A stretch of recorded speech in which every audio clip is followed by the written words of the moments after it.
Welcome to this explainer. Today, we're not just going to talk about why you're tired. We're going to dive way past those surface-level symptoms of fatigue and actually decode the invisible master operating system that governs your entire life. We're not just looking at isolated facts here. We're going to treat every single habit as a crucial signal and every biological process as a profound mystery just waiting to be decoded. Think about it like this. What if that heavy, lingering tiredness you feel every day isn't just a symptom of a busy week?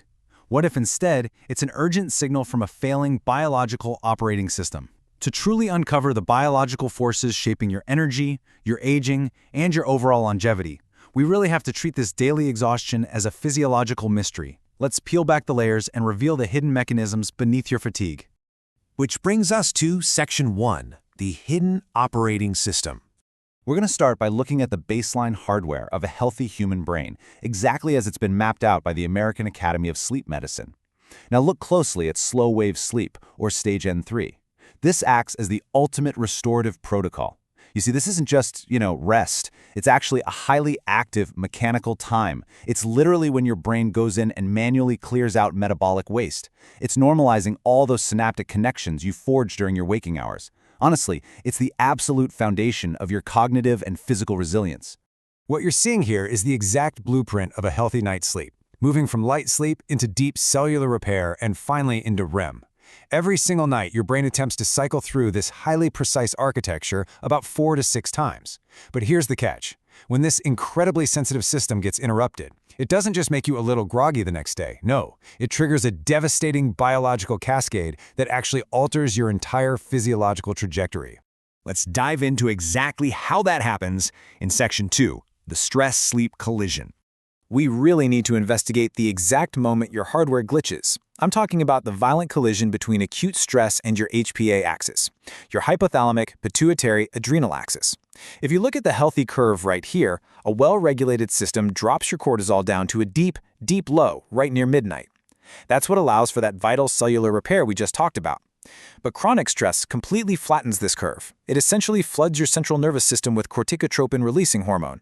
Think of it like a forceful biological alarm clock just blaring straight through the night. And the consequence of this? It's something most people literally never even see. The ASM defines a sleep arousal as an abrupt 3-second shift in brain activity. These invisible, stress-induced microarousals violently yank your brain right out of that restorative slow-wave sleep. The crazy part is, you probably won't even remember waking up, but these microscopic interruptions leave you feeling completely unrefreshed, and worse, they actively prime your HPA axis to overreact to the next stressor. It becomes this vicious, feed-forward loop of exhaustion. This brings us to a profound illusion of separation. We tend to think our habits and our biology are disconnected. But look at this. A simple, common modern behavior like late-night doom scrolling actually severs your brain's prefrontal executive control. Unbelievable, right? It literally unshackles your amygdala's fear response, which then floods your biology with inflammatory cytokines. It's a perfect example of how behavior directly influences biology and, in turn, how biology dictates your emotional reality. That leads us right into Section 3, the cascade of aging. So, this prolonged state of central nervous system hyperarousal we've been tracking, it doesn't just make you tired, it rapidly, and I mean rapidly, accelerates your biological aging. In fact, research reveals a shocking 4 times higher mortality rate in insomniac men who have an objective short sleep duration, especially when compared to normal sleepers. 4 times! So we are definitely no longer just talking about grogginess here, we are literally talking about your life expectancy. Here's exactly how that systemic decay happens.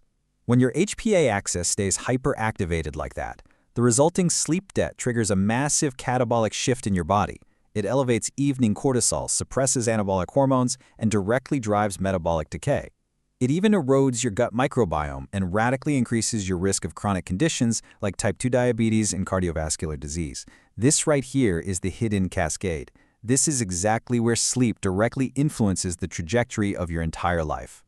Let's break down how this gets locked in. Section 4, the anatomy of insomnia. To really understand how temporary stress morphs into a permanent physiological trap, we have to look at Dr. Arthur Spielman's definitive 3Ps model of insomnia. It perfectly explains the anatomy of this glitch.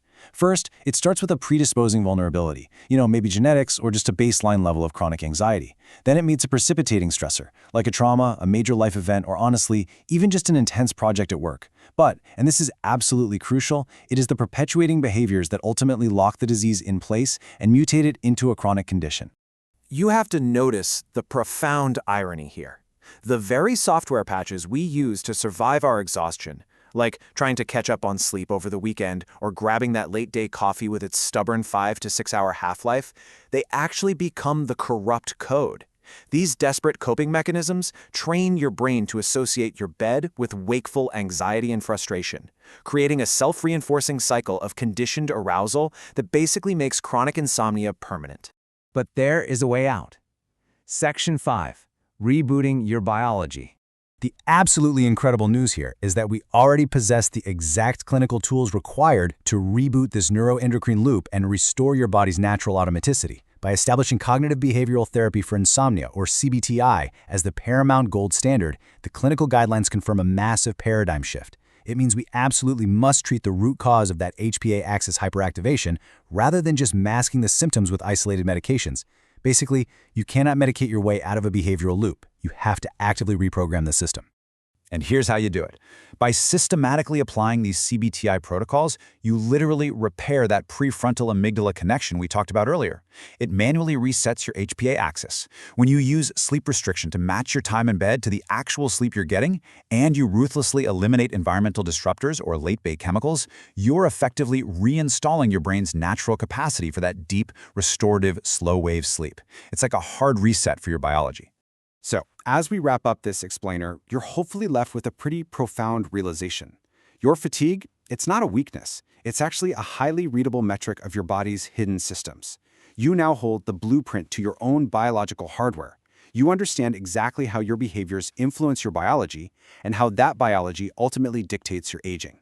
So, I'll leave you with this ultimate question. Now that you possess this operating manual, how will you use it to reclaim your energy, your health, and your future, starting tonight?